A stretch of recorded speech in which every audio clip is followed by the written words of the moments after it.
Twitch test 1 2 3 1 2 3. Twitch test 1 2 3 1 2 3.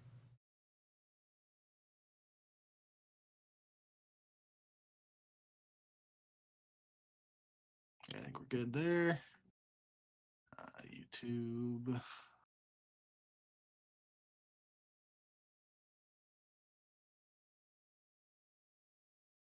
Yep, should be good. All right, you ready to get started? Yep. Hello and welcome to episode 178 of the Ego Chall Podcast. My name is Preston Byers, and as always, I'm joined by my co-host Justin Binkowski. And on today's episode, we got to talk about Major 4. The final major in the 2025 Call of Duty League season is in the books, and we have another repeat champion. And we also really need to talk about two very important retirements in the Call of Duty esports space. But before we get to any of that, how are you doing, Bink? Doing all right.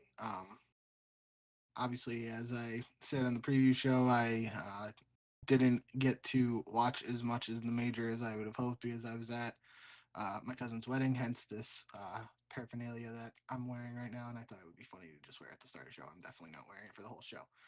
But shout out my cousin Austin and Kirsten, the newest Bink. But yeah, a lot of stuff went down this weekend, and I'm excited to talk all about it. And then, like you said, a couple retirements already coming in that we obviously got to show some love and break down too. So should be a good one. Congrats on the marriage.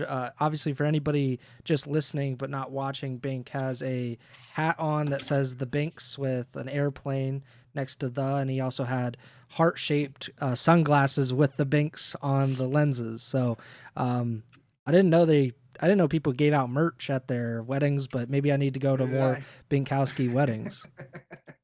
And Bink told me that one of the non Binkowski cousins is a challer. He listens to the Ego Chall. Yeah, so shout out Max and Carter. They're my cousin Austin, his cousins on the other side of his family. Was talking to them the night before the wedding and whatnot. Big OpTic fans, and they said they listen to the pod. So shout out those guys. Thanks for the support. And all things considered for OpTic, at least we'll talk about them later. But pretty good weekend for them, especially in the grand scheme of things and in comparison to some of their earlier events this year. Yeah, they had actually something to be happy about for once this season at a major. So, yeah, we might talk about them. Obviously, Bing and I were just talking about it before we went on the air, but we have like 8 or 9 shows until Champs because Champs is a month from yesterday from when we're recording this. It starts on June 26th. So a lot of shows, a lot of time before we get to Champs.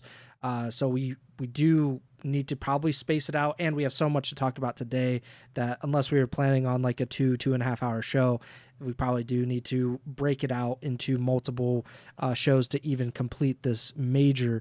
But before we actually talk about the tournament itself, we need to talk about things that came outside of this tournament. The first of which is iLLeY announcing on the 23rd that he is retiring. He posted on Twitter, said, "I know this post is long overdue, but I appreciate everyone that has supported me throughout my career. With that being said, I've officially retired from competitive Call of Duty. Just wanted to say I'm thankful for everyone I met during this journey and the experiences that came with it. From winning Champs my first year to winning a chip for my dream org, not enough could be said how truly grateful I am for everything. With that being said, this is not the end, but the start of a new beginning." And we were just talking about iLLeY maybe a week or two ago about what he could possibly where he could possibly be in terms of a team next season. You suggested, and I thought it was a good idea, of if Envy is committed to returning to competitive Call of Duty, he would make a lot of sense in that. But of course, with this retirement, that does not seem to be the case. It seems like iLLeY will not be competing, moving forward. Your first thoughts, I think you were in the midst of a wedding or a wedding weekend at this point. So what did you think when you saw that iLLeY retired? Yeah, I kind of ironic timing, I guess, just because, like you said, we were just talking about him either an episode or 2 episodes ago. But regardless, we were talking about when we were talking about the best S&D player argument and whatnot. So he came up then in a couple episodes actually. So um, that end of the day, like iLLeY retiring, he's got a world championship. He'll always be in the history books for that. And I think no matter where you stand in the debate of greatest S&D players of all time, he's got to be a name that's at least mentioned, if not towards the top of that list for many people. Um, so congrats on the career. Obviously, um, some unfortunate occurrences that kind of, you know, led towards this being the end probably sooner than some people would have expected. But nonetheless, I do think it's interesting. I mean, you know, if iLLeY was retiring a couple years ago, um, we could say he'd pretty much instantly become like, you know, could just stream S&D tournaments and whatnot and be an instant success, kind of like Havoc, but obviously, um, Havoc doesn't have or isn't doing the S&D stuff. He just does the ranked and Warzone, as far as I know. But obviously, Havoc was, you know, we've talked about it before. I liked watching Havoc do like his 1v1 GBs and stuff in early mornings um.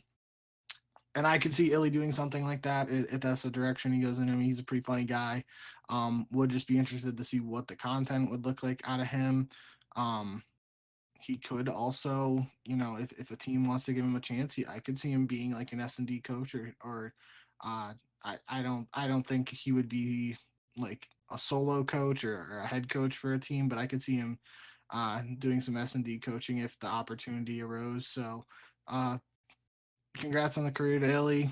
Obviously, we'll love to see him play even longer just because of the talent he exhibited in a short amount of time. But yeah, we'll be interested to see where he goes from here because, like you said, I forgot the exact wording there at the end of his tweet, but he said like it's not the end or whatever, and you know he's got some stuff coming up. So who knows? Maybe that return to Envy or whatever is as a content creator streamer.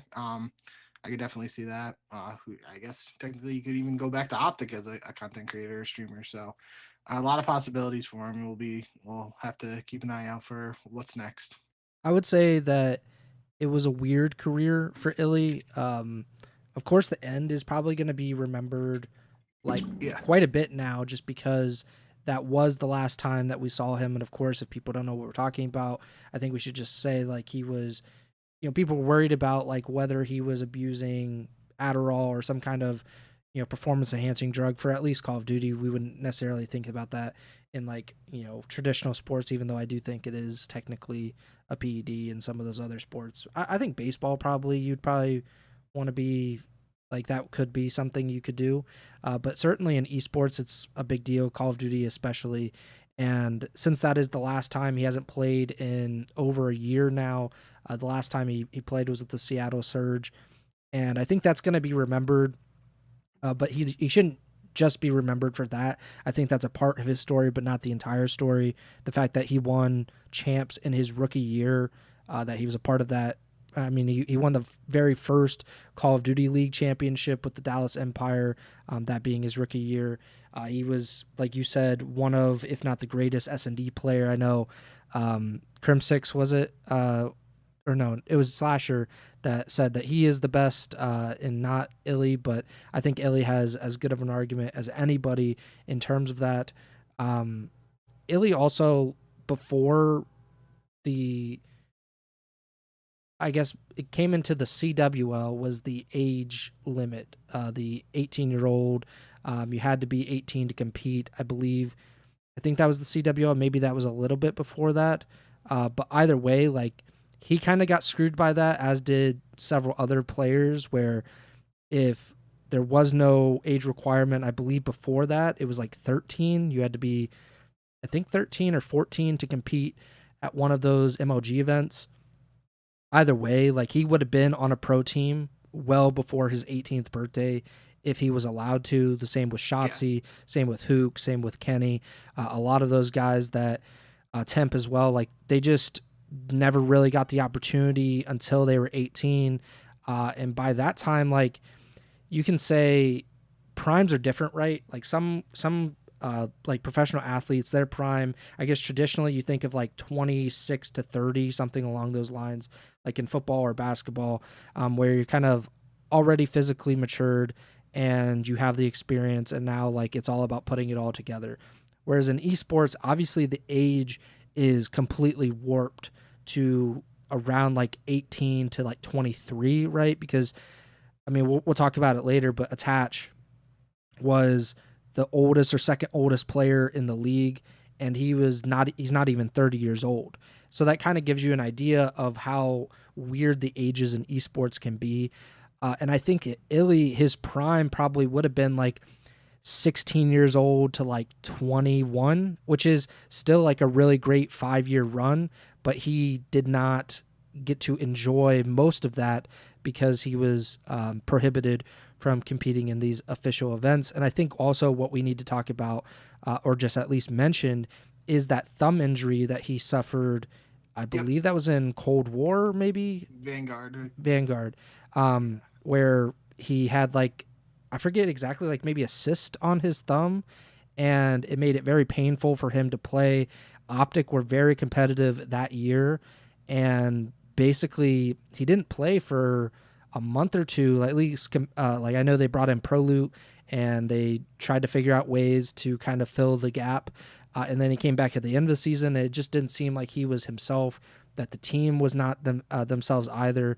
And I think that it certainly did cost him at least a chance at really adding to his legacy and competing for more championships. And who knows how the rest of his career goes from there. But yeah, I wanted to say that at least, that his career is just very odd because it is from the very beginning affected by the CWL or CDL rules, and then injuries and this latest Adderall thing at the end. So I have a hard time kind of looking at his legacy like in totality, and I think maybe as time kind of passes and we get a little more time between like what he ended with and like we're able to actually see, okay, this is exactly what iLLeY was in the context of Call of Duty history. I don't know if you had any thoughts on that, because I think it's a complicated topic because, well, we don't know everything. Of course, we don't know much about it. And I think that's part of it. Like if we knew more about it, I think we could have a better or a more solid opinion on where he fits into the Call of Duty legacy. Yeah, I mean, I know it feels like their names are connected now almost anytime we talk about either of them. But first name that comes to mind for me is someone like John. Mm-hmm. John winning champs MVP when he won with Envy and Black Ops 3 there. Like, he was at a time, like, several years ago at this point now, he was considered one of the best SMG players in competitive Call of Duty. Like, Yeah. Scump, John, and Apathy were pretty much like the names, like, you know, majorly thrown around a lot. Obviously, Zuma could be given a shout there too. Trying to think of just some other names at the top of my head, but like really the point being that, like, John was considered, like, I mean, you could probably even say like a better player than iLLeY at iLLeY's height Yeah, and for John's sure. height comparatively. And nowadays, like, nobody really talks about John because John went through, allegedly a similar uh situation potentially, and then he kind of had like a very short return in the CDL era, and it didn't go well for him, and he's kind of just like, we're talking about retirements. He's effectively retired without actually announcing it. Maybe he did, and I don't remember, but I don't know if he even ever actually retired. Um, so yeah, and I mean, um, just based on the timing of when this is happening in comparison to, like, a real sports world example too. Um, the whole Pete Rose situation now after his passing, where Major League Baseball commissioner basically like deciding that, like, um, play baseball players who were banned or punished or whatever while they were living, those bans are going to expire upon their death moving forward, and starting Mm-hmm. with, I believe, like the Black Sox scandals from the early 1900s and Pete Rose now. Um, so it's like, this you talk about comparing sports and esports and all that stuff, like it's not totally unique to esports, if something like this happens. Obviously, those are two very different examples, but in that sense, like with Pete Rose, especially for me, someone who I didn't get to watch him, but you hear about how good he was and stuff. That could be a similar thing for iLLeY in the sense of some of the newer fans or fans who come in the next couple of years, like they don't see iLLeY play because he's retired, but then like maybe he does the content stuff and the streaming stuff, and he builds his name up in that regard, and then you're able to look back and be like, yeah, this guy was just gross. And obviously the people who got to watch him do his thing at his prime, and especially in S&D, they can tell you it. But um it's just it's one of those things where a lot of people go through these situations, and they you know some people would even dream to have the chance to play like 1 year of professional Call of Duty, or do anything at the level that iLLeY did, let alone win events, win a world championship, etc. And to just have that like sort of diluted or you know surrounded in this controversy to any extent is just not what you want to happen, but it is the way it is, and time will tell now just exactly where he goes from here. And I think that'll be because sort of comparing him to John again, like he could kind of just take that route and we don't really hear from him moving forward. But I do think just how talented he is, and especially if there's some of those S&D tournaments that still do exist to an extent, he could stream those and people would watch him play. So it'll be interesting to see what path he goes down. But um, yeah, I just think I don't think this is totally uh, the end for iLLeY. I could definitely see him going in multiple different directions here. It's just a question of what he does. One last thing on the John connection, because I I know we talked about it and I can't remember the exact specifics about it, but the first champs in 2013, I believe John, if I'm not mistaken, technically qualified, or his team qualified, and he was 16, I want to say at the time, and it was like between. I know that John and Scump were like the Yeah, two players where it was like, should they be able to compete? Because I think the first champs had like a 17-year-old requirement, maybe 18. I don't feel like Scump was 18 at the time, but I could be wrong on that. But I know John was not. I just looked it up, and like I think champs was in like March 2013, and he was born in March 96.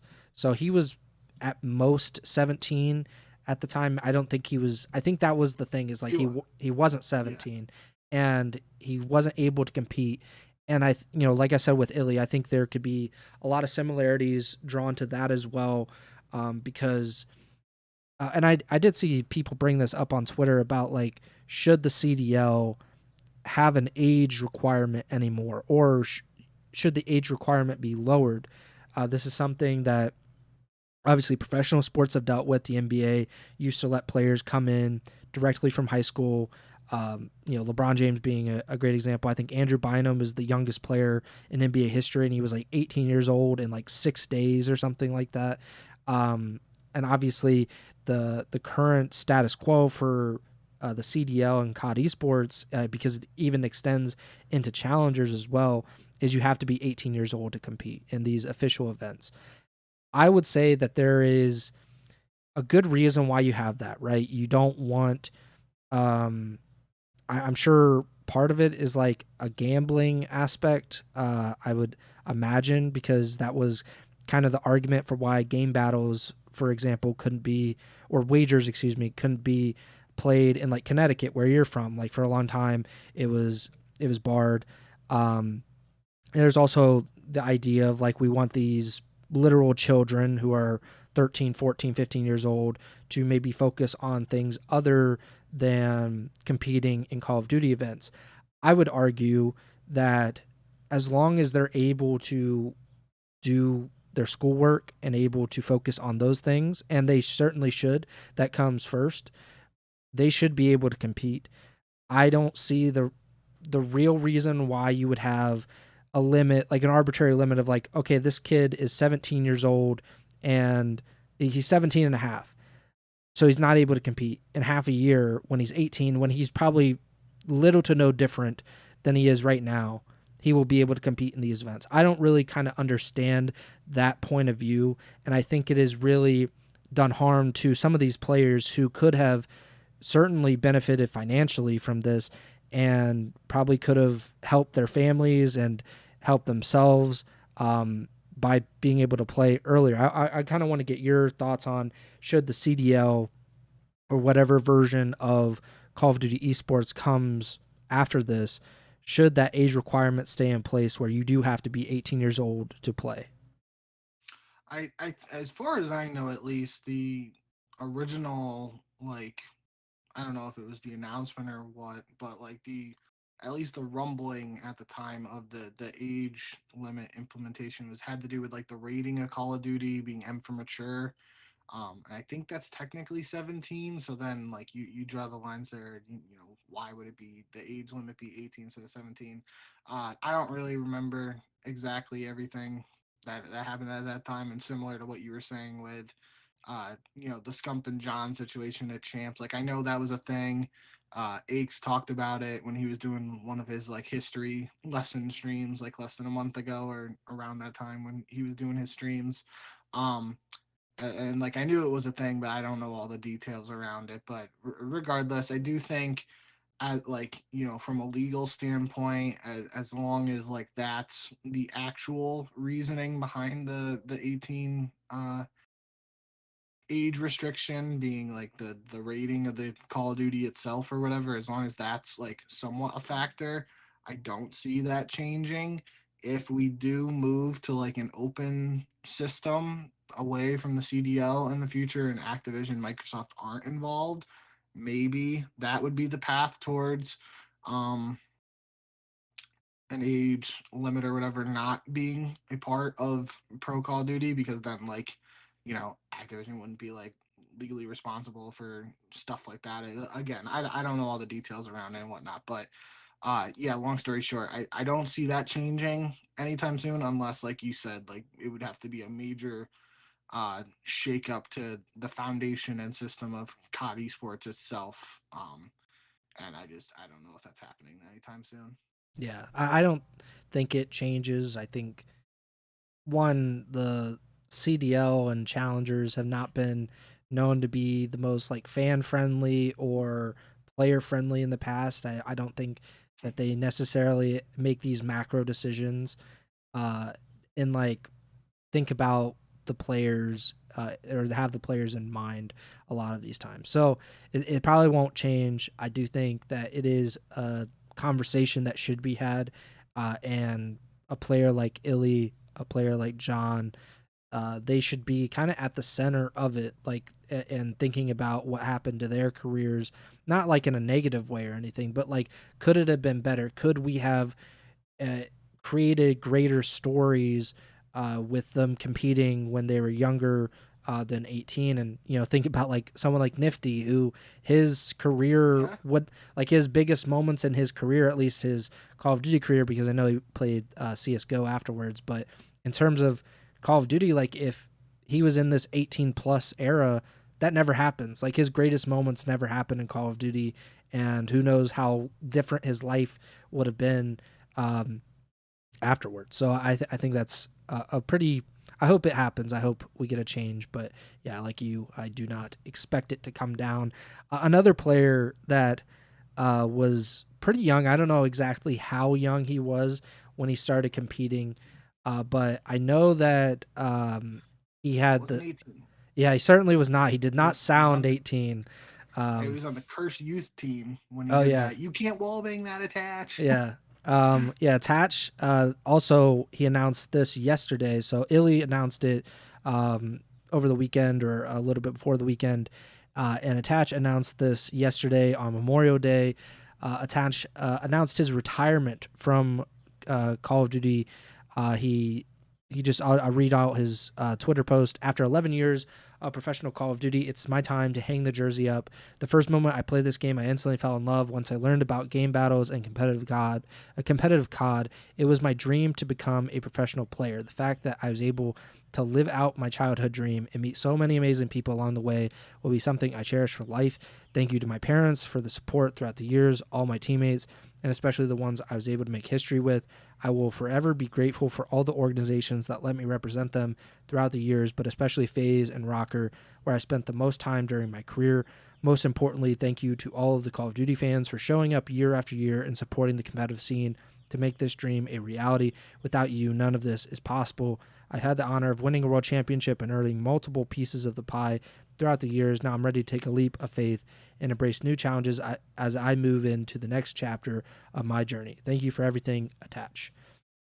One thing that popped out to me, not the big point, when he said throughout the years, but especially FaZe and Rocker, where I spent the most time during my career, that blew me away that he spent the most time with the Minnesota Rocker. I don't debate that. I'm sure he looked it up before he said it, but that just seemed crazy to me when he did mention that. The biggest point is also we were talking about Attach because he even more so that iLLeY was active this season.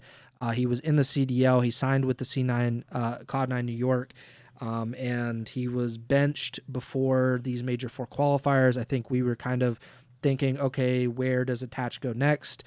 If that is, the path he took, and it's not the path that he took. He decided to retire. I know that he already announced I believe a 24-hour live stream. So that always made sense. Like even more than most players, Attach has been very popular, very well liked by other players and certainly by fans.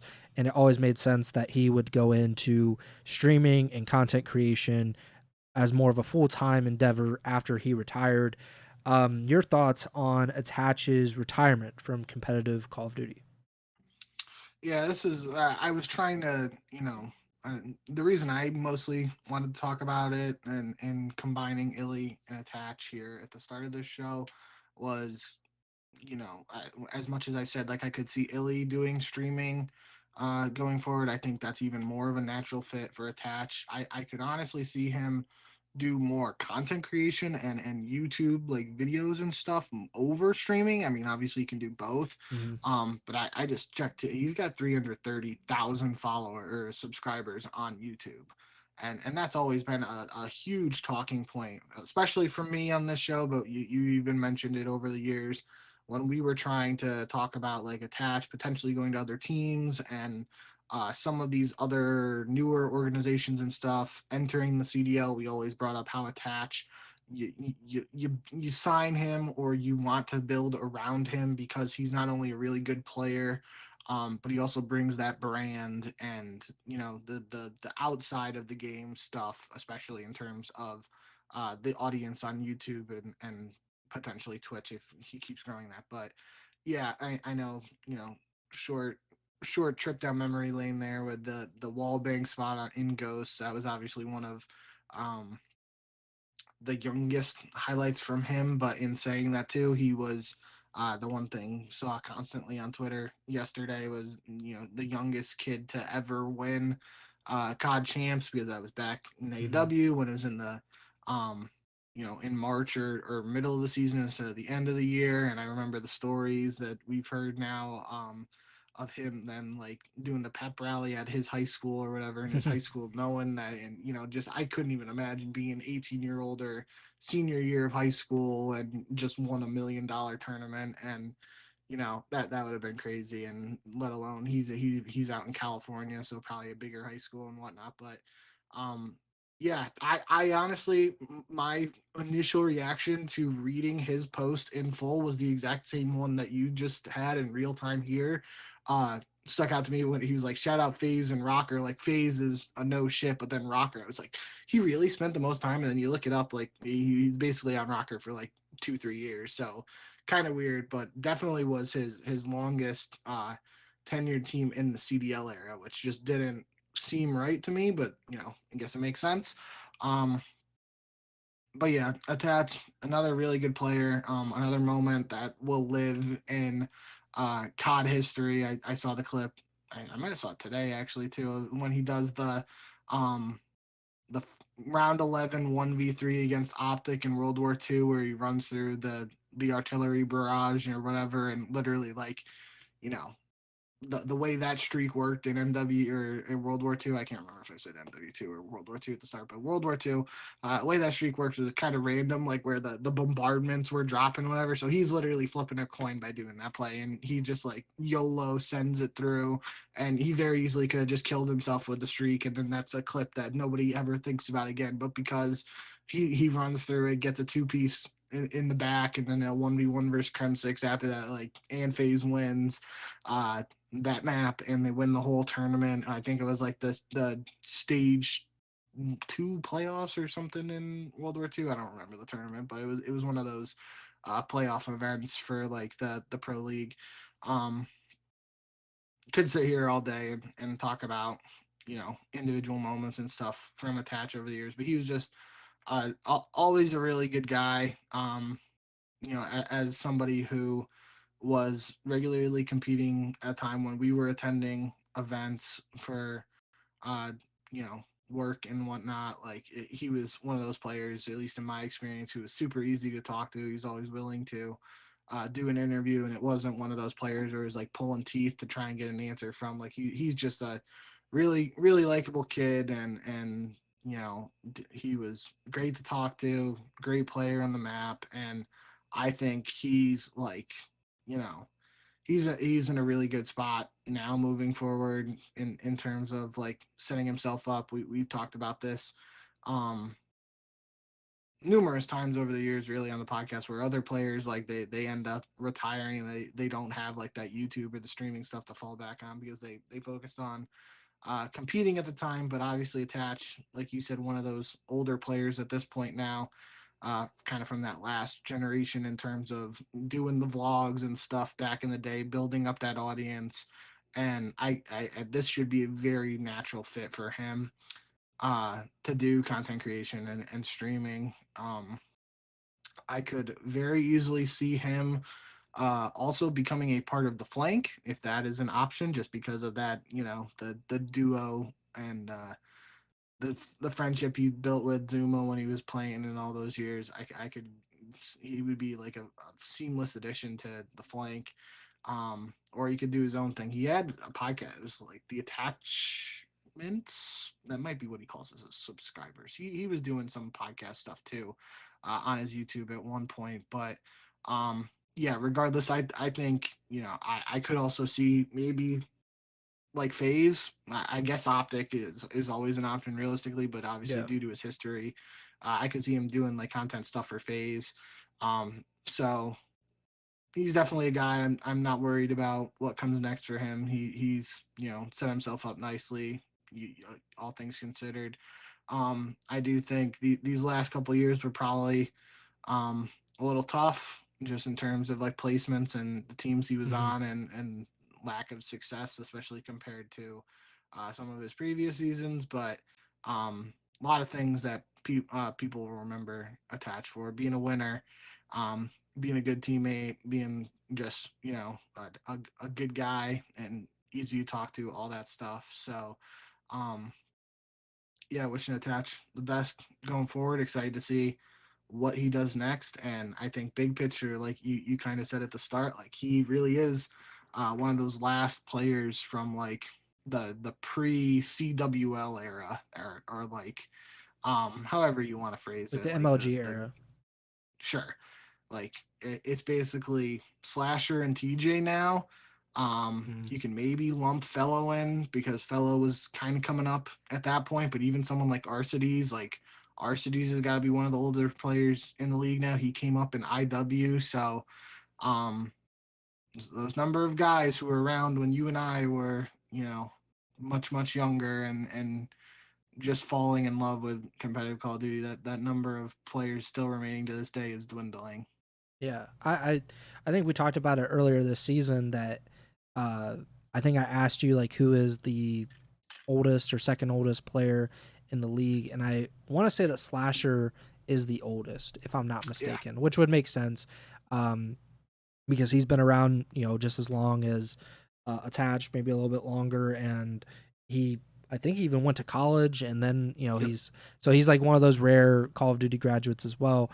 But I believe that Attach was the second oldest player following Clayster's retirement. So that kind of, pointed out like there aren't that many of them still left that, played around the time of like the first champs or, in the MLG era, where, it was the MLG Pro League before the CWL and everything. So yeah, it is a kind of like an end of an era for a lot of these players. But yeah, I was just like, I don't know if it's just me or if other people do this, but I tend to think about like, of course, the players' best moments or these like most memorable moments of their careers as they retire. But I also think about like the what ifs and the hypotheticals of their careers as well, because we talked about it at the time, but Attach was rumored to be joining OpTic Texas, I believe 2 seasons ago, before he went to Vegas, I think it was, maybe, or no, it might have been Vegas actually, because that might have been before Pred and Kenny joined the team. Because I don't know if it was like a guarantee that they were both going to join. I think it might have been the year before. There was rumors of Cammy going to OpTic and Attach, and maybe even Clean. I can't remember at that time. There was a lot of rumors, but I feel like it wasn't last year. It might have been 2 years ago, because that was when I don't even know if this is technically right, but obviously there was that like Attach got benched towards the end of one year, but I don't remember if that was his last year on Minnesota or like he returned to Minnesota and played again for them. I'm getting my timeline mixed up in my head here. Yeah, so he was with Minnesota so he got benched at the end of the 22 season, and then he came back and played another year with Minnesota and then went to Vegas. So I think it was it was 22. I think at that point it was like, will he go back to Minnesota or will he decide to OpTic was like one of the biggest rumors at that time. So I think about something like that where it's like, okay, what happens if he does end up on OpTic? Like how different is not only his career but competitive Call of Duty in general, now that we think about like OpTic winning champs last season, the kind of the drama around like Scump retiring and the Dashy Rambo stuff, like how different does that make it? I also think about like the fact that with FaZe he was there for more than 4 years and they were incredible, and yet they didn't win a championship or they didn't win champs during that time. Like how different could things have gone in that direction of like, they did not achieve their ultimate goal at that time. And of course that was kind of like, he was like in his prime at that point. And I would say like he had a pretty extended prime. If you consider, like I said, iLLeY's probably was like a 5, maybe 6 year period where Attach. Yeah. Can you hear me?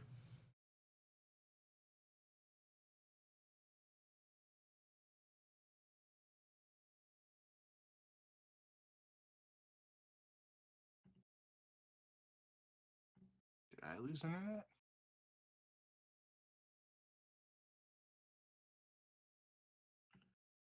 Uh-oh. Can you hear me? I can hear you. Yeah, it hasn't messed up for me. I don't know what happened there. Nothing happened for you? Not yet, at least. Oh. And it was good on stream? I don't know. I would assume so. All right, my bad. No, You said like in your prime, and then like the E like trailed off, and I just didn't hear anything. I thought I lost internet. No, that's good. I mean, I wrote it down just in case it did screw up, so maybe we'll have to go back and like edit it or whatever, but it should be okay. All right, my bad.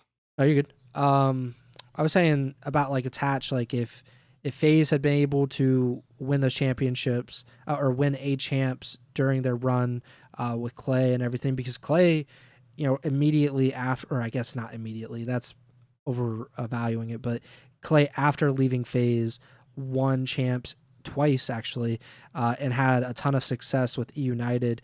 And it's kind of a shame that Attach didn't have that, because his prime was extended, where he wins champs like you mentioned, like right after he turned 18. I looked it up. He was born in January of 97, I want to say, and then they win in March of 2015. So he was 18 years old in 2 months. So he has like this biggest moment of his career at 18 years old, and then he's always trying to chase that for the rest of his career.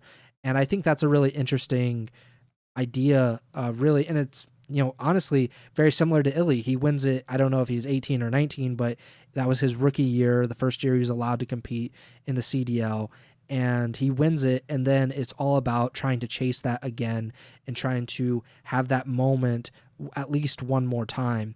And for Attach, he had this real long prime where he goes from 2015 when he wins champs.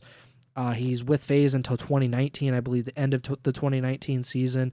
And he was like an all-star level player in like 2022 or maybe even 2023. I can't remember the exact year, but I remember talking about it because Minnesota at the time was not very good. Like as a team, they were kind of mediocre, or maybe a little competitive at times, but certainly not a true championship contender. And yet Attach had the best stats, I think, of like any player in the league.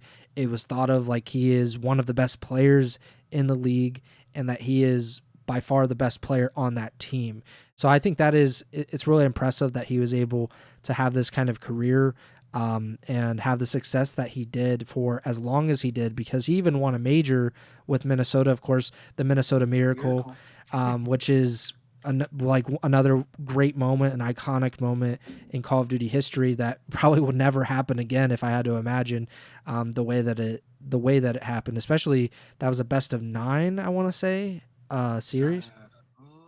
I thought it was It was 04. It was 04. Yeah. So right now, like unless these majors or like a minor or something goes back to that best of 9 format, we're not going to have to that extent that kind of comeback. So yeah, I think Attach, his career is awesome. I think he's probably gonna, if I had to guess, like he's gonna be one of the most successful recent Call of Duty players or Call of Duty personalities to have success outside of it. It actually used to be a real great pipeline, to be honest, because Fwiz was like the head of like YouTube at one point after leaving Call of Duty. Of course, Courage has had a ton of success with streaming and YouTube. There have been a bunch of like former COD players or former like COD streamers that have gone on to have a ton of success, and I believe that Attach will too. And especially if he links up with OpTic or FaZe or has that kind of connection with these orgs that he does have some kind of history with or some kind of connection with outside of the game as well. So yeah, I'm looking forward to seeing what Attach does in his post Call of Duty career. Do you want to talk about the major now? We've talked about Attach and iLLeY for about 40 minutes. Like I said at the top of the show, we will cover the major probably over multiple episodes, but we'll start at the very, very top.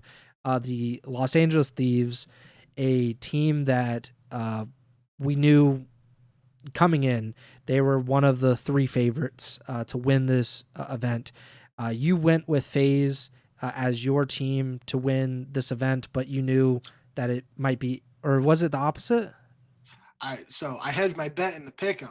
I picked LAT heading into the event, so I'm 4 for 4 pre-event picking it. And then when we got to the grand finals, I'm like, I'm gonna take FaZe because then I'm right either way. Man, I thought it was the opposite. I was thinking like I was also several drinks deep at the time of you or whenever I texted for that pick, and I was just like, yeah, screw it. Oh man, I thought I got one major right. But either way, like this, we I don't know if have either of us picked outside of FaZe or Thieves at all this season for the major. Maybe the first one I think I might have picked OpTic. No, you picked Thieves. Okay, so yeah. So we've gotten 4 majors through. One of us has picked LAT, one of us has picked FaZe this entire season for all 4 of these majors, and unfortunately, I have not been correct, I guess, at any of these guesses, and you have been correct in all 4 of these guesses, but that's because one of these 2 teams won every single major so far this season, or not so far, at all this season. Atlanta won the first 2 majors. LAT now win Major 3 and Major 4. And probably the most important thing, especially going into champs, they proved that they can actually beat Atlanta FaZe. That was something that we had talked about going into this tournament. We talked about it on the preview episode, how the Thieves won the very first matchup between the two teams this season, which was back in December. So it was so long ago. It was an online match. FaZe, of course, started off very poorly to begin the season, and then they did not play, or they played at Major 1, I believe, and no, was it Major 1 or Major 2? I can't remember.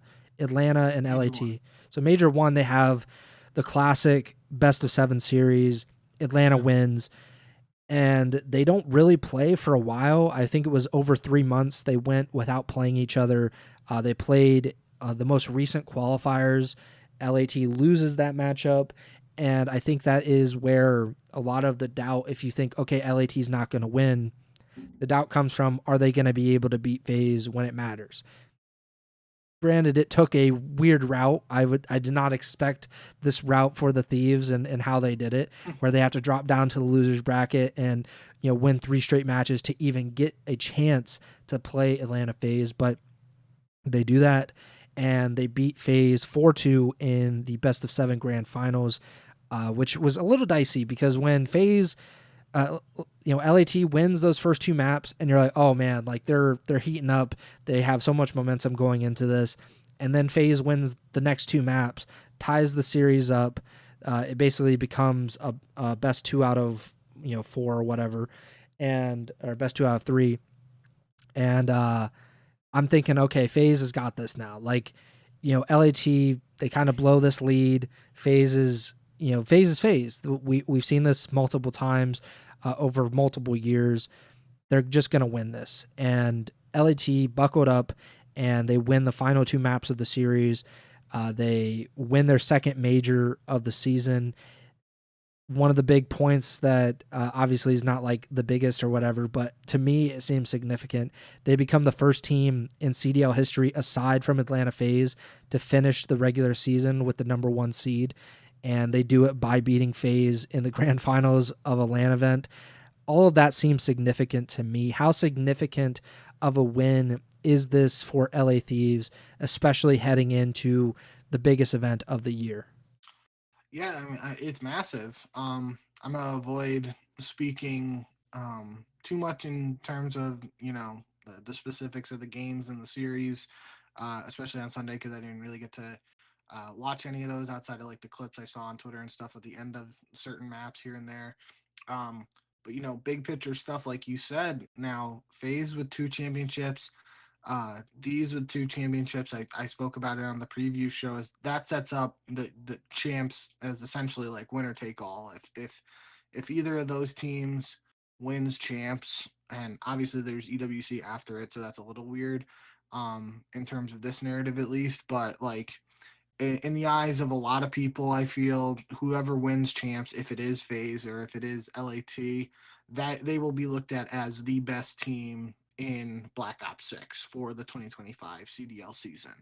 Um, I do think another thing we kind of been talking about in recent weeks is like those end of season awards, and I believe Scrap won MVP for Major 4, which would give him 2 individual uh, major MVPs for Major 3 and 4 with the 2 championships to tie the FaZe guys. In my eyes, at least, that essentially locks Scrap in as the MVP for the season because the voting will take place before champs. So, like he's got the credentials basically now with this. Like you look at guys like Simp and Celium, who we talked about when we were doing this.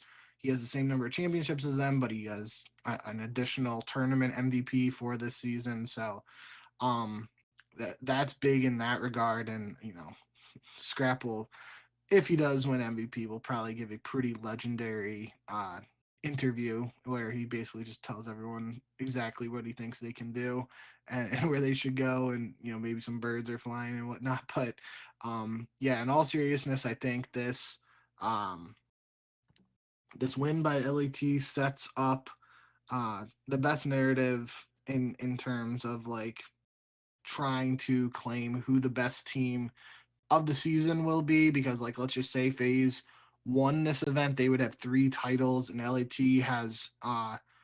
has one, and then we go to champs and LA Thieves win champs, then people are like, well, yeah, LAT won champs, but they have less titles than FaZe. Who was the best team? Yada yada. Like, no, both of them are at 2 now. If one of them wins champs, then that like definitively, in my eyes at least, says like they were the whichever team wins champs plus the 2 championships, if it's FaZe and Atlanta, they should be looked at, in my opinion, as the best team of the year.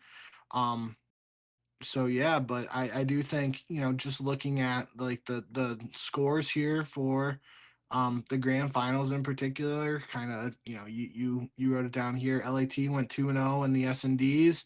um that's obviously a big talking point on the Ego Chall podcast when we're always talking about these the tournament play and whatnot. S&D wins championships, and that comes through here again. But that is a little, you look at the last time these teams squared off in grand finals at Major One, Atlanta was able to do it by winning the S&Ds. On the other hand, though, we've talked about LAT in control all season, and the fact that Atlanta was able to win a control after losing the first 2 maps of the grand finals is a little interesting to me. I, again, didn't watch that map, so not sure exactly what went down there, but um that's kind of, not to say like it's a flip flop in terms of LAT becoming the better S&D team and Atlanta becoming the better control team, because I doubt that. I don't really think that's true. But it is, as we get later in the season, seeing these teams like trading blows in the mode that the other team is supposed to be, well known for, and to an extent, that is something we'll have to keep an eye on at champs, because let's just say that trend continues going into champs, and LAT is not only beating other teams in the respawns, but they're beating FaZe and the S&Ds too.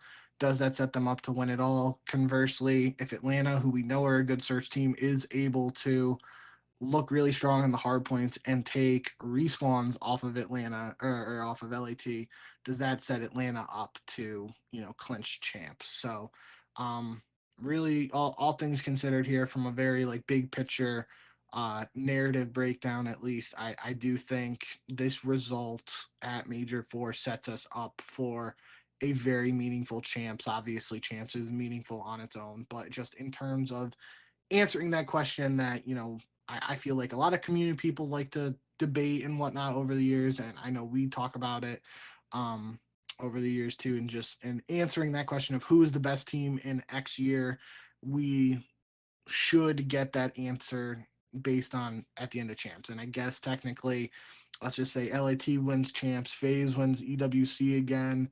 Maybe that, starts another conversation there, because then they're both at 3 championships, but LAT has the champs rings. We'll cross that bridge when we get there, though.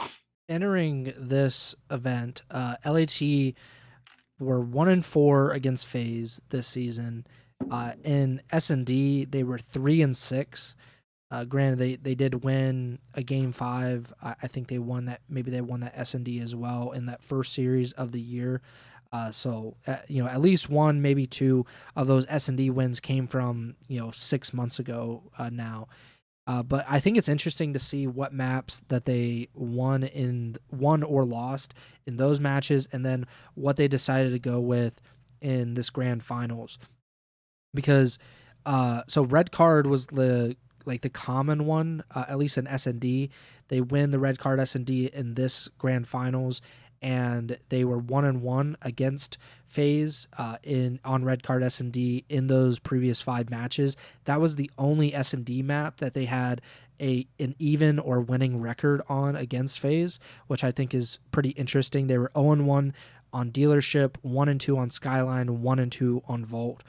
And they obviously did not play any of those maps when they got to the grand finals. I don't know. I forget what the 7th and final map would have been had they gone to game 7. But, either way, like FaZe was not able to win red card in this case. And that seemed to be kind of obviously a major factor in LAT winning. And then if you look at some of the hardpoint maps, which obviously LAT has been an incredible. I would say LAT has probably the highest like map win percentage in like every game mode pretty much like all season. I'd have to look it up specifically, but when I was pulling the stats for our Major 4 preview, they had like a nearly 70% win percentage in just about every game mode. And like I know for sure that most of these teams do not, which just kind of goes to show like how dominant LAT has been pretty much this entire season. So I just looked it up. Hardpoint, LAT has the highest hardpoint win percentage, 67%. S&D, Atlanta has the highest, 65.5 versus LAT, which is 64.5. And then in control, like you mentioned, LAT has been by far the best control team in terms of record. They've won 82% of their controls this season, where Atlanta has won 68%. But then you look at how that has borne out in these matches, and now it's 3-5. LAT is 3-5 in control against Atlanta. And I really like that is shocking to me that like you think about like they've won 82% of their controls and 5 losses have come to Atlanta FaZe. I don't know how many losses, comprises like 82% win percentage. I would say that it's most of those losses in control are probably against Atlanta FaZe. Well, we can tell you because you just got to go to because there's only one control in each series, I don't know how many matches they played. Well, that's I'm going to the standings right now. But yeah, like that's. You'll need to unlock your iPhone first. Did you hear that? Yeah, Siri was trying to get on the action too. So LAT is 37-11, so that's 48 series this year, so it should be 48 control maps. So we do so 43 divided by 48. You probably look on be 89%, so it's got to be 40 divided by 48. Yeah. So they played 83%, so it's 39 or 40 control wins. Yeah, so I looked on Breaking Point, and they said 42-9 is their overall control record. So they're whatever that is, like 39-4 against everybody else. Because the grand finals obviously is multiple controls, so that was fake news on my part, just doing the standings. Yeah, so it makes sense. So they're whatever 3-5 against FaZe in control, and then like 39-4 against every other team in the CDL. So that goes to show like how tough FaZe has been, and I think that's what makes it even more impressive that they were still able to pull off this win, and that's taking into account them losing a control map protocol, which was game 3, which kind of started that little mini comeback that FaZe had. LAT also lost the Skyline hardpoint 250 to 235. Again, like for lesser teams, that is a loss that will tilt you. Something that I always remembered from like E United, and why I was so surprised that they were able to kind of get over the hump back in Black Ops 4 was they were a team that if they lost a map or two, it seemed like it just spiraled out of control at that point, that they weren't able to turn it around and win after, dropping a map maybe they shouldn't have. And lesser teams, like I said, would lose this kind of series where you win the first 2 maps, you feel good about yourself, especially a team that you haven't been able to beat in a really long time. The only team that has really consistently given LAT troubles, and they lose those 2 maps, both of them very close, a 3-2 control and a 250 to 235 hard point. Teams would be like, all right, like we're like, screw you, like you're doing this wrong, like what the hell are we doing? And they break down over the course of a best of 7 series. LAT is able to, kind of rally together essentially in this moment. They play Red Card S&D, which is map 5, a critical map 5, especially in search. We talked about it before Major 3, but Atlanta had won up to Major 3, and obviously they didn't have the performance that they certainly expected. But coming into that event, FaZe were winning 92% of their S&D maps on LAN, and obviously they're the best S&D team in terms of win percentage for the entire season.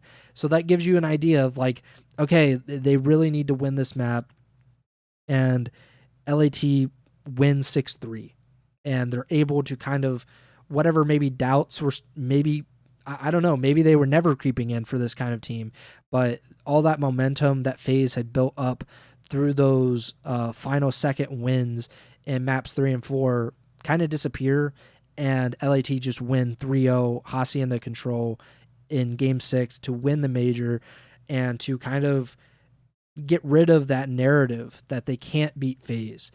I still think that I'd really like to see this matchup again at Champs and potentially in a Champs Grand Finals, because these are, like you said, the two best teams.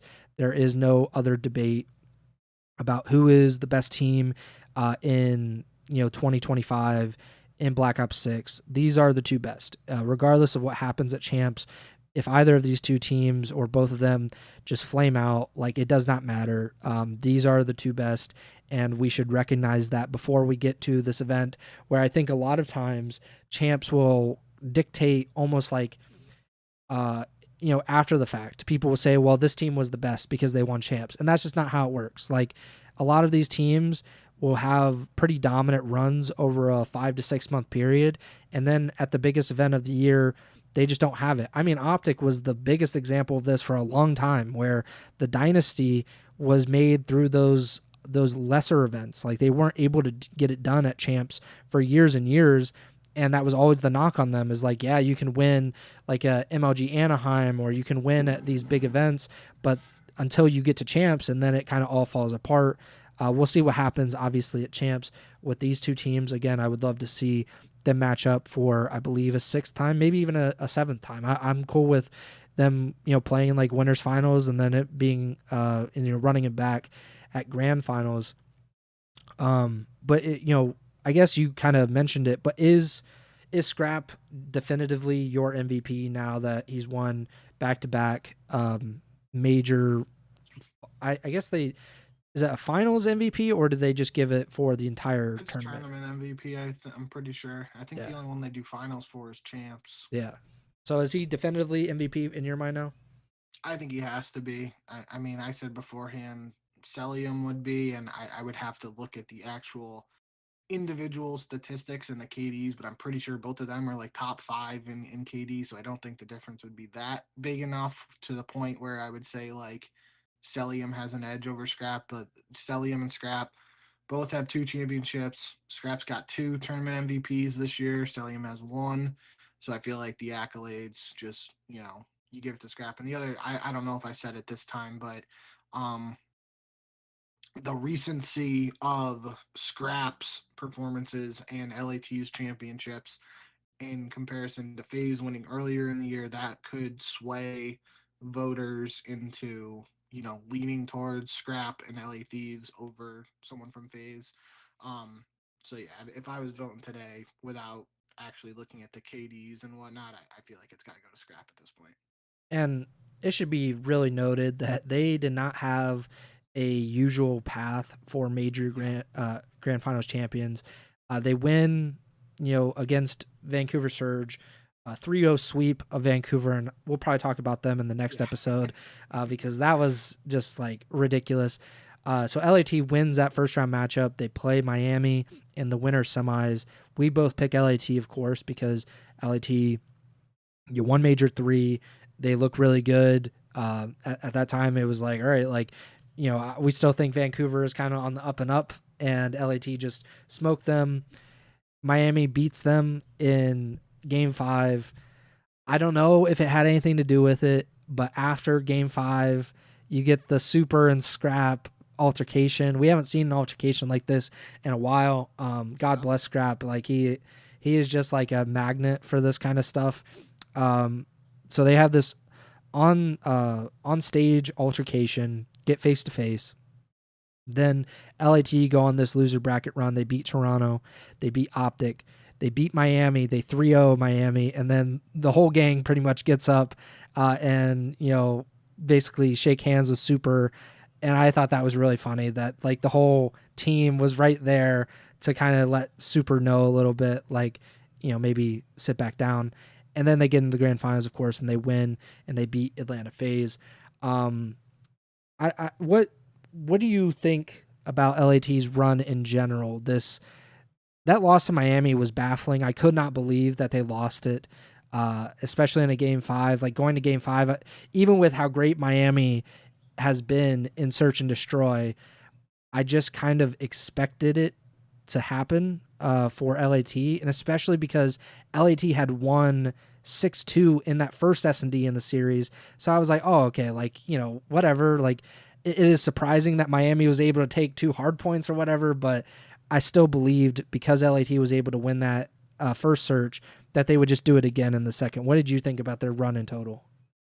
Yeah, I missed out on both of their matches between Thieves and Miami, but obviously I saw the clip of the end of Miami's victory over Thieves. I was gonna say I wondered how Thieves reacted after getting their revenge in the losers bracket, but you summed it up there. So um, I think that's to be resilient enough to lose to that team and then go on a losers bracket run where you have to beat multiple other solid teams to even get a shot at a rematch, and then let alone reverse the fortunes and actually beat them. You talk about momentum and all that stuff with the way tournaments go nowadays in terms of playing consecutive matches and whatnot. Maybe that played a factor here in phases, or sorry, in LAT's advantage. But you got to think they were a little more fired up to get the rematch with Miami after what happened the first time they played. So that it is, it's not like this is a one-off thing because Miami did beat Thieves too in the online qualifiers, but there's just something different about, Miami being able to do it on LAN as well. Kind of, if anyone was doubting this Miami squad or thinking that win in these Major 4 qualifiers online was a fluke, like kind of Miami like showed what they're capable of here at this event. But yeah, in terms of LAT getting the job done, it is, they had to do it the hard way in terms of getting back to the rematch and getting to the finals. But one of those other things we talked about, the last 2 events after Major 1 where we saw FaZe and LAT play twice, kind of eluded us these last 2 majors, at Major 2 and Major 3, that matchup there. And when you see like LAT getting a rematch with Miami after Miami already beat LAT, it would have been pretty easy to think like, oh, Miami beats them again, and then we don't see LAT versus Atlanta again. That would have sucked. Obviously, I say that sucks from like a general COD perspective. Miami fans would have been thrilled to be in the finals, and I would have been happy for them too. But end of the day, we wanted to see, a lot of people wanted to see another showdown between Atlanta and Thieves, and we got our wish with the way things worked out. So I think it is. Maybe it's another testament to this LAT team and just how strong they are, and something I didn't even get to say. I know I said it in our Major 3 recap, but I set the bar high for this LAT team, and I've said it numerous times over this year that the minimum expectation for LATs was titles with an S, titles plural, however it was. And I said after Major 3, they got that first one, but I need more for them, especially after all we heard this offseason, everything of the money being thrown into this team, Nadeshot taking a pay cut, yada, yada. Now they've gotten those 2 championships, and they still want more, but like that was, the bar was set very high, in my opinion, when you're throwing out this term super team. And it didn't happen overnight. It didn't happen right away to start this year. But LAT, if anyone was doubting, is this squad actually a super team? They've gone back to back now, looking like the favorites heading in the champs. I think the answer to that question is a resounding yes, they are a super team. How I view great teams is, of course, obviously the heights that you can get to and winning these championships, but it is overcoming the adversity that you have to do to actually get to the championship, to get to that point. And losing to Miami, while it is like, you can say they're kind of making their own adversity because of these little mistakes that add up here and there, and that's why they might lose a series to the Heretics. But it's still overcoming that adversity, still having to win FaZe had to win 3 matches to get to this point, or had to play 3 matches to get to this point. LAT had to play 5 to get to the same point that they played Atlanta. So that is the adversity that I'm talking about. And even if it could just be one map, pulling out, if you're down 5-4 and winning those final 2 rounds, like, it might seem simple on the surface, but obviously a lot of great teams, or a lot of teams that we believe to be great, aren't able to rise to that moment and rise to the occasion and win in that moment. And LAT were able to do that. On the other hand, there are going to continue to be questions about Atlanta FaZe. And I've already seen, there was some kind of meme about like Silver Springs or something, like a sign for Silver Springs.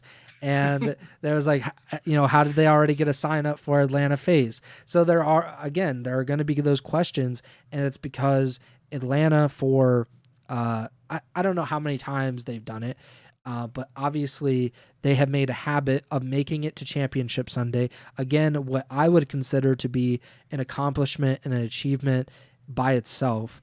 But they made a habit of getting to that moment, but not always, or even, I think they have technically a losing record on Championship Sunday, or especially in the grand finals. They lose the grand finals to LAT, a team that we've talked about. They were 4-1 against this season, had a 4-match win streak, including that major 1 grand finals victory, including the most recent qualifiers.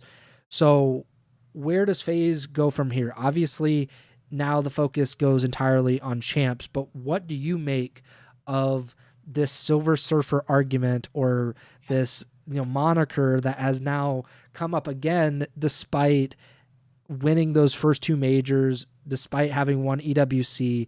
What do you think about that Silver Surfer label being put back on Atlanta FaZe after this most recent major grand finals loss? I'm not gonna, really give it the time of day. We've talked about it at several points at this, at this point now. Just like, only one team can win the event. Same thing, football. Only one team can win the Super Bowl. So there's always going to be that team that loses in the Super Bowl. World Series, NBA championship, whatever it is in real sports. There's only one team that can win it all at the end of the day. With all these tournaments, there's only one team that can hoist the trophy. And the fact that FaZe is just so good at getting to the finals, and there have been those points where these stretches have been longer and there have been without championships, but they had the championships this year too. So it's just, I forget, did they get 6th place at Major 3? I know Major 3 was their worst place. Something like that, yeah. But first, whatever, 6 we'll say, and second, they've been to 3 grand finals this year, 2-1 record in them. Technically, they were at the grand finals of Minor 1, so 4-1 record in grand finals if you want to or 3-1 if you really want to get even more specific. But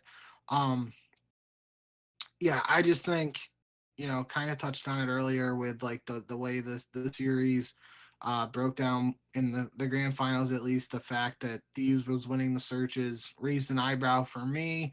So I'd like to see how FaZe is going to address that. Maybe it's something in the vetoes going forward, or maybe it's just more work. I actually just saw, on the timeline when I was just looking now, TJ just posted like Ego Chall with Gwen 3 minutes ago, and Carolina is a whole different story. It'd be very easy with the way things have gone for Carolina for them to kind of just like pack it in and just show up to champs and do what they do and most likely get a top 8 finish there. But we touched on at the beginning now that there's basically a month until champ starts, and the teams that put in the work over this next month, that could be the difference, especially when we're looking at teams like Thieves and FaZe. They both have the same number of championships now. If one of those teams gets a little complacent and the other grinds a little harder, maybe that gives them an edge in a potential rematch at champs. Not saying that's going to be the case. I could very easily see both of those teams going really hard over this next month and just elevating the gameplay we see at a potential rematch even further. But this is one like FaZe we talk about over the years where they're usually in a position where they're they have their map pool really ironed out, and they towards the end of the regular season are testing out some of the new maps being thrown in. And it's like I remember with it would have been MW2 with sub base or whatever. They were like not good at sub base at all, and they just like kept playing it in the online qualifiers and lost it. And then I think like they eventually just kept playing it and got better at it. And no, it would have been MW3 with sub base. So last year, I don't know. Regardless, I remember that was a thing. And they weren't good at sub base. They kept on playing it and losing it in the qualifiers when they built up a lead towards the end of the season in CDL points. And then they got better at it. And we, without actually looking at the map records in front of me right now, I don't have the data to support what I'm about to say in that regard. But I feel like that's just not the necessarily the case with Thieves this year. Like they still could do some more work to get really, really good at some of these maps, but it's also been a different game in terms of the map pool in general. And we had rewind at the start of the year, then we didn't have rewind. So it might just not be even worth talking about. Maybe it's just a moot point, but end of the day, I do think FaZe has the work ethic as a squad. If they really put their head down and grind over this next month, they could, very quickly distinguish or get rid of the that whatever the Silver Surfer memes just by winning champs again. Yeah, so It's gonna be tough. They lost 3 S&D maps at Major 4. They lost S&D to Cloud9 and won all the respawns. They beat OpTic and Miami in Search, which again, Miami coming into this, I believe they were 16-3 in S&D with Super in the lineup, I believe. So I think they had the best S&D record of any team coming into this, at least over that time period. Either way, like they were a very good Search team. Like, they even beat LAT in a game 5 to knock them into losers bracket. So, and I think it's, I guess it's concerning in a way of like, OpTic was concerning for most of the season because it was like, why are they that bad? With FaZe, it's like, obviously, like it's a different level. Like it's about winning championships for them. It is solely about winning championships. In that case, like you had the expectation for LAT to win multiple championships this season, to win multiple tournaments. For FaZe, I think it is largely the same kind of expectation every year. It's like you should be winning more than one major, or if you're going to win one major, you better win champs as well. Like there is that kind of expectation for FaZe year after year. And in those 2 matches, C9 and LAT, the grand finals, they lost 3 S&D maps, all 3 of the S&D maps in those series, and they were on 3 different maps: 1 dealership, 1 red card, 1 rewind. And I was just looking it up for this entire season. That was the 5th time that they played dealership S&D.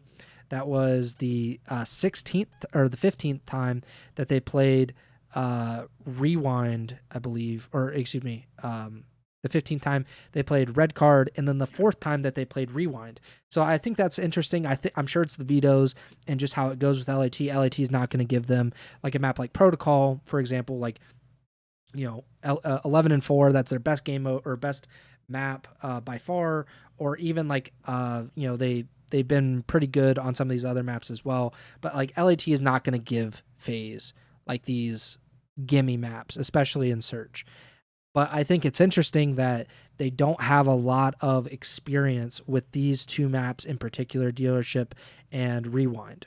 Red card is maybe a different set of circumstances. The fact that they lost that map, that was also the game 5 map, if I'm not mistaken, where the tide turned essentially. LAT win that map, and then they 3-0 FaZe on control in the final map of the series. So I think there could be something with that. I'm sure FaZe will look back at that series and really start to break it down of like, okay, where did it go wrong for us? Why did we lose to C9 in Surge? Why did we, I think they lost to C9 in the qualifiers as well. Why did we lose to FaZe in these 2 S&D maps? And I'm sure they'll come back and they'll be even stronger than they were going into this event. But I mean, I think like you, it's unfair, the Silver Surfer thing. I don't think it, like like you said, there's only one team that can win. There are only 12 teams.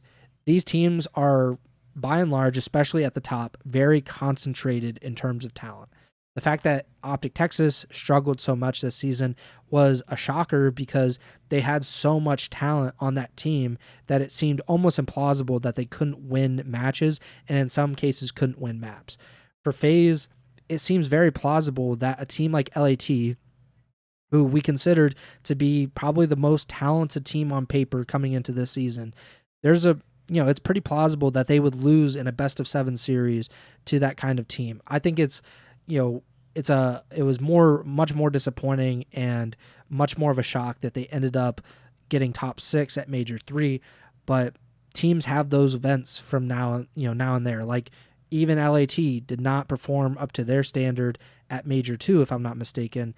And a lot of these top teams like Vancouver, for the most recent example, did not perform up to the standard that I think they and many people thought they would coming into this event. So I think it's not to be expected, but it certainly is understandable when there is that kind of disappointment.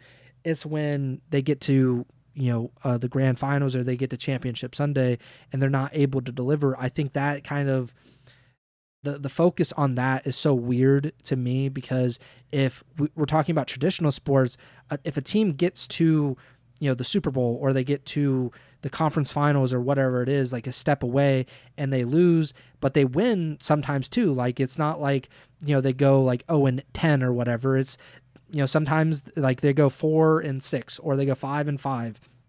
I think that's pretty reasonable in a 12-team league that you would come up short quite a few times in these big moments. So I maybe it's because it wasn't spread out as much, because they went, what was it, the MW2 season, like after Cold War, they dominate that season. Then the next year, I don't think they won an event. So I think that might have been where it really comes from, because I think it's unrealistic to think a team that won a major last year and won 2 majors this year, that that team is a Silver Surfer. Because would you not just say LAT is kind of in the same boat as them? Like they have the same number of grand finals, the same number of titles. Like LAT is in pretty much the exact same position that FaZe is. It's just the opposite. Like one team started with 2, one team finished with 2. I just think it's a kind of a ridiculous conversation, but I figured we'd have it because it is something that people are now talking about again after Major 4. And I mean, at the end of the day, if I'm someone like Simp and hearing this stuff, like it could always be worse. I'd rather be getting second than top 8 the first 3 events back to back to start this year. Yeah.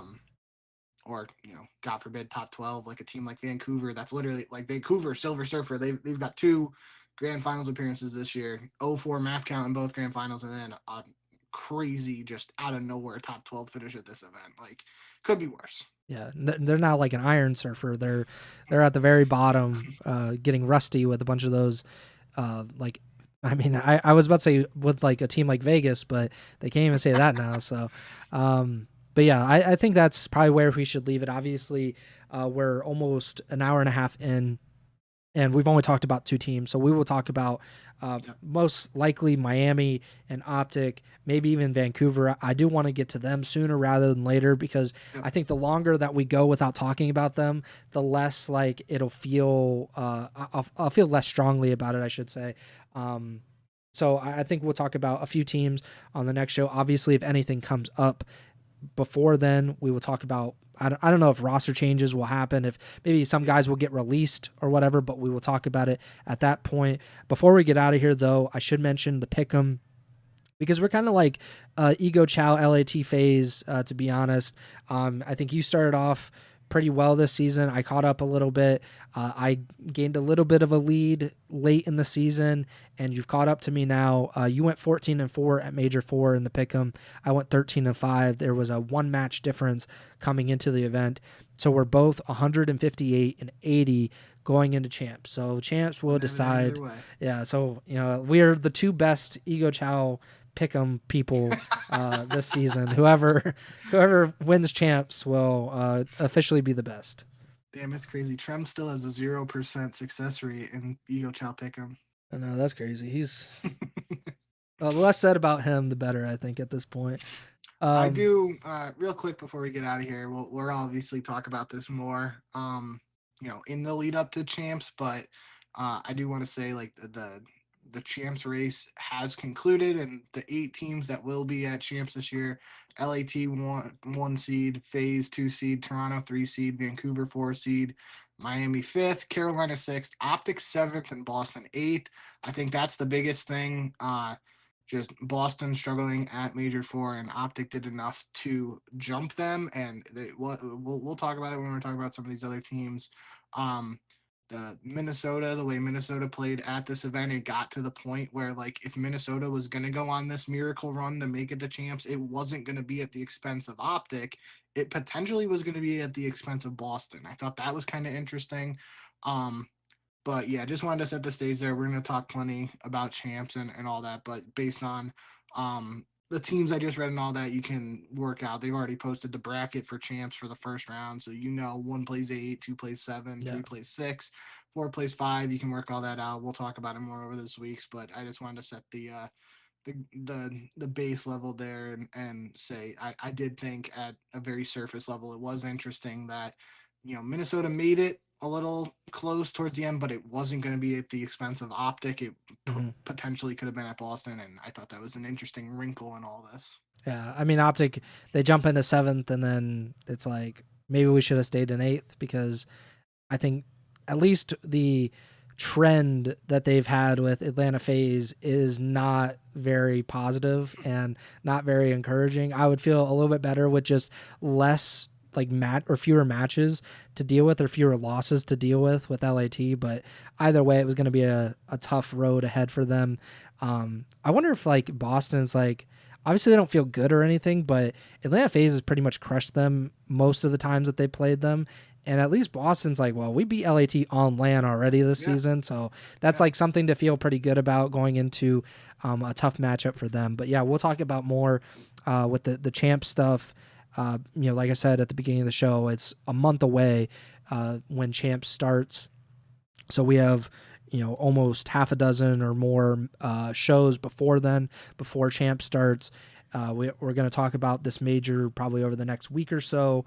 We're going to have to talk about the All-Star team, because the All-Star voting for the CDL was opened, I think, either today or yesterday. So the voting's just opened up. Obviously, we talked about it last year. We gave our picks for the All-Star teams. We'll do that again. But we got a lot of stuff coming over the next 2 weeks that we hope you enjoy. Please like, subscribe, or follow the podcast feed wherever you're listening or watching on. We're on Apple Podcasts, Spotify, Amazon Music, and of course YouTube. Subscribe to the YouTube channel. Just look up Ego Chall Podcast on YouTube. You can watch our live stream on YouTube or on Twitch, twitch.tv/Ego Chall Podcast. You can also follow Bink on Twitch, twitch.tv/jbink with 2Ks. Please follow us on Twitter at jbink with 2Ks, as at Preston Byers, and the podcast Twitters at Ego Chall Podcast. And probably going to be coming back to you on Wednesday night. Do not know for sure what's going to be the schedule. Tomorrow. Wednesday is tomorrow. Yeah, maybe not Wednesday night. I'm not sure exactly. Obviously, it's been a little bit of a weird schedule with the wedding, a little bit weird schedule for me work-wise. So we'll figure it out.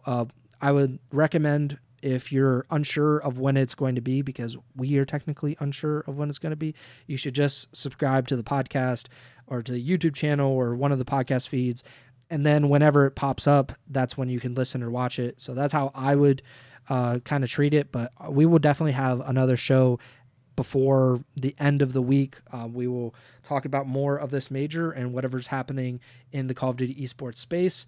That does it for me. Bink, take it away. Yep. Thank you guys for all the love and support. Shout out Jay Hearn and A2G Mercy in the YouTube chat for showing love. But yeah, like Preston said, we, regular season's done and dusted now. Still got more to talk about from this event. I'm gonna, over the next couple of days, I'm gonna watch all the matches I missed. So hopefully, if there's any, analytical stuff that I may have usually said from the games I watched, maybe I'll pick up on that and be able to talk about that in the episodes. But we got some good, good time to fill over the next couple of weeks before champs, and should have a bunch of good stuff to, fill that time with. So if you're interested in hearing us yet more about all things CDL, stay tuned. We'll be back, like Preston said, at some point before the end of this week because we do have a lot more to talk about from the major. But yeah, other than that, thanks for showing love. Thanks for the support. And remember to send the chow.